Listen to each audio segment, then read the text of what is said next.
ఈ వ్యక్తి ఈ బ్యాక్గ్రౌండ్ లో ఉన్న వ్యక్తి రైట్, ఇప్పుడు సక్సెస్ అన్నా అచీవ్మెంట్ అన్నా ఫైనల్ గా అది డబ్బుతో మెజర్ చేస్తాంగా, యువర్ గెటింగ్ ఇట్ రైట్. ఈ బ్యాక్గ్రౌండ్ ఉన్న వ్యక్తి నెలకు ఒక 10,000 సంపాదించగలుగుతాడా? 10,000 మేబీ 10,000 కష్టమేం కాదు కదండి.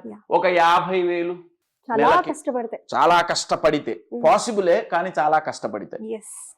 ఒక 5 లక్షలు నెలకి కొంచెం, నెలకి 50 లక్షలు, నెలకి 5 కోట్లు.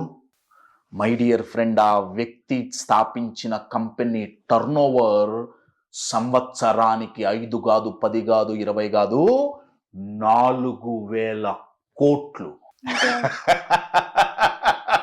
ఎంత? 4,000 కోట్లు. ఒక 10th క్లాస్ చదివిన వ్యక్తి, ఫ్యామిలీ బ్యాక్గ్రౌండ్ లేని వ్యక్తి